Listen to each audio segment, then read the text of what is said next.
दीप नारायण सिंह जी। राधा राधा। राधे राधे महाराज जी, चरण स्पर्श। महाराज जी, मैं हाल में ही भारतीय वायुसेना से सेवानिवृत्त हुआ हूँ। मेरे वृद्ध माता पिताजी गांव में रहते हैं और मैं अभी बेंगलोर में रहता हूँ। मेरे माता पिताजी चाहते हैं कि मैं अब गांव में ही उनके पास रहूं, उनकी सेवा करूं। गुरुजी, मेरी भी यही इच्छा है, परंतु अपने बच्चों की शिक्षा के बारे में सोचता हूँ तो धर्म संकट में पड़ जाता हूँ। मेरे माता पिता या किसी तो भी आप हालत में। उनको बंगलौर बुलाइए, तो आप फिर आपका अब विशेष कर्तव्य है माता पिता को सेवा देना और उनको दुलार देना, पैसा देना नहीं। जैसे बच्चे हैं ना, अनाथालय में पैसा जमा कर दो माता पिता का। अगर तुम्हें अनाथालय में वो पालते तो तुम्हें कैसा लगता? उन्होंने अपनी गोद में शौच तुम्हारी करवाई, लघुशंका करवाई, इतना बड़ा किया है। अब अवस्था आ गई उनकी हो कि आगे चलकर उनको शौच करवाना पड़ेगा आपको। तो आपका प्यार और दुलार उनको सुख देगा, ना कि व्यवस्थाएं कि भाई हम माता पिता को 10,000 अपनी पेमेंट से भेजते रहेंगे। ऐसा नहीं। जरूरत है तुम्हारी, उनको पैसा उतना न मिले, कोई उनको परेशानी नहीं। जरूरत है सानिध्य की, जरूरत है प्यार दुलार की। और ऐसा नहीं है कि अब गांव में भी अच्छे विद्यालय आसपास होते हैं कि शहर में ही पढ़ाई ठीक होती, गांव में नहीं होती, ऐसा भी नहीं। और दूसरी बात है, बुद्धि का प्रकाश केवल लौकिक विद्या के पढ़ने से ही नहीं होता है। आशीष और अध्यात्म से भी उसका बहुत दिव्य प्रकाश होता है।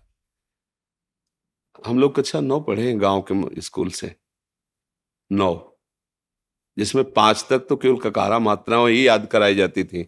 अब तो 1-2 के बच्चे अंग्रेजी पढ़ते हैं। 6वीं क्लास में ABCD सिखाई जाती थी। 9 तक पढ़े हुए हैं। बुद्धि का विकास और प्रकाश प्रभु का आश्रय लेकर नाम जप करते हुए अगर पढ़ाई की जाए तो बहुत दिव्यता आ जाएगी। तो हमें तो नहीं लगता कि गांव में ऐसी पढ़ाई नहीं होगी जैसी शहरों में होगी।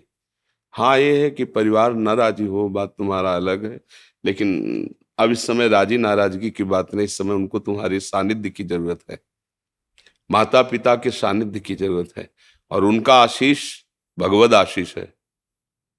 अगर उनका आशीष हो गया तो नहीं, बहुत पढ़े लिखे इंजीनियरिंग किए भी ऐसे ही घूम रहे हैं। ऐसा थोड़ी कोई बहुत रुपया कमा रहे हैं या बहुत, ऐसे नहीं, पढ़े लिखे भी और आशीष है ना, तो वो सर्व सुख प्रदान कर देता है। तो हमारी तो राय यही है। अभी कल ही परसों सत्संग में आया था कि पृथ्वी से महान कौन, यक्ष ने पूछा। तो युधिष्ठिर जी ने कहा मां। और आकाश से बड़ा कौन? उनका पिता। मतलब पृथ्वी से भी महान और आकाश से भी बड़ा माता पिता का पद रखा गया है। अगर उनको हम अवसर में, जब तक वो अपना कर्तव्य, तो देखो आप खुद कह रहे हैं कि आप एक अच्छे सरकारी सेवक रहे और रिटायर हो गए, उनके कर्तव्य में कोई कमी नहीं रही। आपने भी प्रयास किया। अब आपके कर्तव्य का समय आ रहा है। वो आपको कह दें कि नहीं कोई बात, दूर रहो, तो भी नहीं। वो आपको गाली भी दें तो ठीक से सेवा नहीं कर, तो भी नहीं।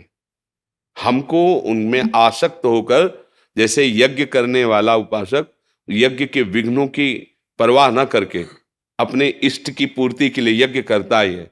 मेघनाद यज्ञ कर रहा था, ये अंगद आदि महापुरुष जन जाके खूब लात मारे, उसके हिला नहीं। जब यज्ञ विध्वंस कर दी लघुशंका आदि करके, तब वो उठा। तो एक यज्ञ की तो ये यज्ञ के समान पावन माता पिता की सेवा है। आज के बच्चे इस बात को नहीं समझते। देश विदेश, नई पत्नी, नए बच्चे, अपना परिवार सुखी रखेंगे हम, निकल गए बूढ़े माता पिता। भले धन है, क्या करेंगे धन? उनको उस समय प्यार की जरूरत होती है। कोई प्यार से, आप नौकर रख दो, प्यार थोड़ी करेगा वो, तो ठीक है, कपड़ा धो देगा, भोजन दे देगा। उस समय उनको प्यार की जरूरत है। वृद्ध है। मेरी तो सबसे यही प्रार्थना, आपसे नहीं, सबसे, चूक मत करना। नहीं, वो अवस्था तुम्हारी भी आएगी और जो तुम्हारे विचार वही संस्कार बच्चों में आएंगे। तो तुम तो बंगलौर में रहोगे, वो अमेरिका में रहेगा, इतनी दूर रहेगा कि मरोगे भी तो आने के लिए उसके पास समय नहीं रहेगा। मतलब हमारी बात को अन्यथा न लिया जाए। हम जो आचरण करेंगे वही हमें परिणाम में मिलेगा।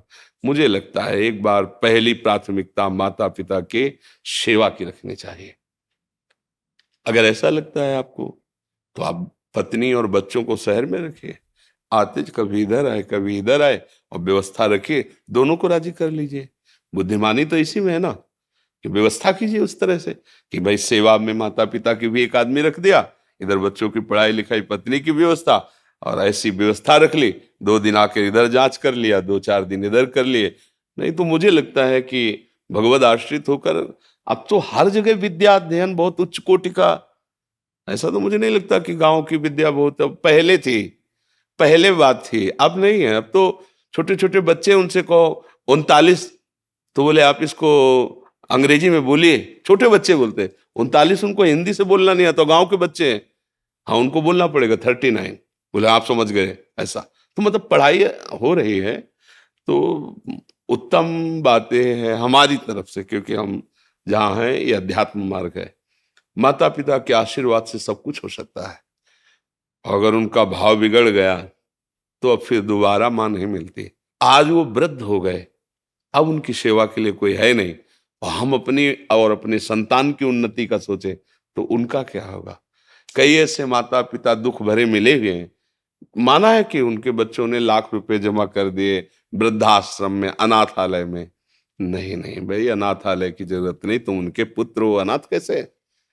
उनकी चाहे उनको समीप बुला के या उनके समीप जाके या दोनों की दोनों जगह व्यवस्था करके, पढ़े लिखे हो जैसे बने उनको राजी कर लो। और जब तक उनका शरीर पूरा ना हो जाए तब तक ये बहुत बड़ी यज्ञ है, बहुत बड़ी तपस्या है, ये मानकर। वो तुम्हें गाली दे सकते हैं, वो 4 लोगों के सामने तुम्हारी निंदा कर सकते हैं, रात दिन सेवा करोगे फिर भी वो निंदा करेंगे, तुम्हें नहीं सुनना, तुम्हें वही सेवा करनी जैसे कर रहे हो। तो उसका फल क्या होगा, प्रकाशित हो जाओगे, इस लोक में भी सुखी रहोगे, परलोक में भी सुखी रहोगे। बस बात समझ लो। हाँ, अगर समझ आ जाएगी तो, नहीं तो फिर ये तो बाबा जी हैं, हम तो सलाह दे देते हैं, मान लो तो मान लो, ना मान लो तो फिर अपने ऊपर थोड़ा सोचो, कल वही दशा आएगी। और तुम जिनको लाडले की, जिसकी उन्नति की चाह करते हो, ऐसी उन्नति के सोपान पर चढ़ जाएंगे तो विदेश में रहेंगे। बोले इस समय अमेरिका में है लड़का, अब तुम परेशान हो, पानी देने वाला कोई नहीं, सूचना भी जाएगी कि पधार रहे हो तो जलने के बाद ही आ सकते हैं, क्योंकि तुरंत पास थोड़ी है कि गांव के हैं, इस गांव से उस गांव में आ गए। वो मालिक देख रहा है, एक एक वृत्ति देख रहा है। धन और लौकिक उन्नति तभी सुख देती है जब उसके साथ आशीष हो, बड़े बुजुर्गों का आशीर्वाद हो। तो कम पैसा भी होगा ना तो तुम चौड़ी छाती आनंदित करके घूमोगे, और उनकी डाह, उनकी जलन, वो फिर दुख। आज हमारा समाज इस बात को नहीं समझ पा रहा है। बूढ़े माता पिता का सम्मान करना भूल गए। एक परिचय के थे तो ऑफिसर थे, तो उनके पिताजी गांव के थे, अंगौछा डाले और ऐसे कांच लगाए, अब गए वहां। पहले तो घुसने ही नहीं दिया, तो उनका ले जो तुम्हारे सर हैं उनके हम बाप हैं। तो हाँ, रास्ता जब गए तो वो कुर्सी से नहीं उठे। तो उन्होंने देखा उनका, अब पिता तो पिता ही ला देखा, तो उनका हम तो मिलने आए थे आपसे, बात की, वो वापस हो गए। और जब वापस हो रहे थे धीरे धीरे कदम से, तो उनके बगल वाले ऑफिसर, ये कौन था, आपसे कोई प्रणाम नहीं किया, मतलब आपको सल्यूट नहीं किया आप ऐसे। बोले हमारे घर का एक नौकर था, वो मिलने आया था। उनके कान में आवाज पड़ी, बस आंसू गिराते हुए गए। और जब मिले हमसे तब बताया कि कह रहा था अपने ऑफिसरों के सामने कि हमारे घर का नौकर है। बोले पढ़ाया लिखाया, मेहनत करके उसको उस पद में पहुंचाया, और हम ही को कह रहा था कि ये नौकर है, उठ के पैर भी नहीं छुआ था। उनका कल्याण की तो बात जाने दो, कभी शांति और चैन से सो नहीं पाएगा, क्योंकि औरों का साप चाहे विलंब से लगे, जिसने पाला है वो माता पिता, नौकर अरे उठ के छूते तो उनका हृदय भारी हो जाता है कि पढ़ाया लिखा है ना, देखो मेरा लड़का सभा में अफसरों के सामने पैर छू रहा। ये एक काशी भेजा बेटे को पढ़ाने के लिए, थोड़ा मेहनत करके, किसानी से, ब्राह्मण परिवार का था, विद्वान बने हमारा पुत्र, अच्छा। और 10 वर्ष यहां से पैसे भेजते, 10 वर्ष बाद आए तो पिता तो किसान आदमी, अब उनको पंडितों के बीच में पिता ने जो बहुत सूक्ष्मता से देखा, जैसे जैसे देखो प्रणाम की एक मुद्रा, पेट में हाथ लगाया ना, ऐसे देखा प्रणाम कर, पेट ने चरण में हाथ लगाया जाते, ले देखा है ऐसे तो ऐसे ही वो समझ गया, तो उनका बेटा पढ़े, बोले हाँ पढ़े,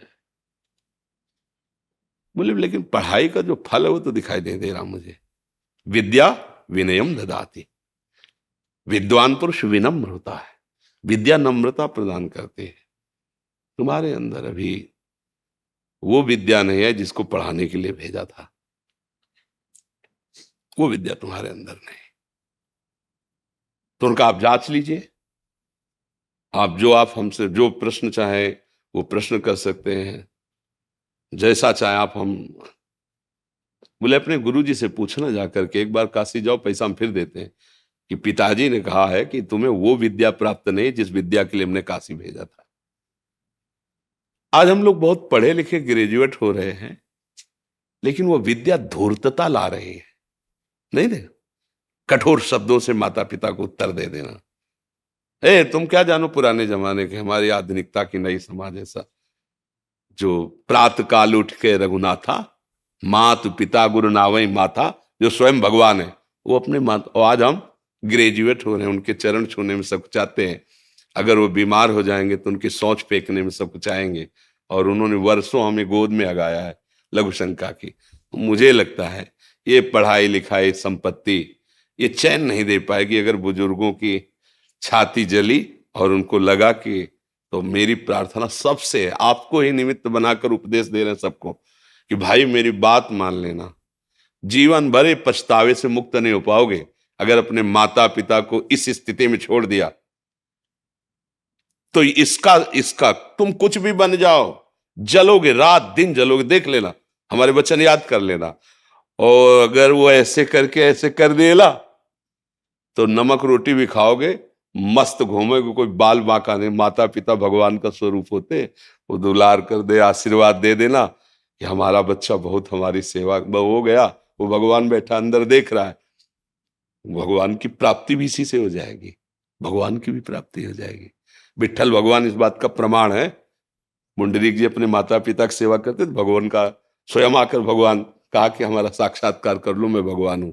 आज भी बैठे हैं जो विठ्ठल भगवान है, ऐसा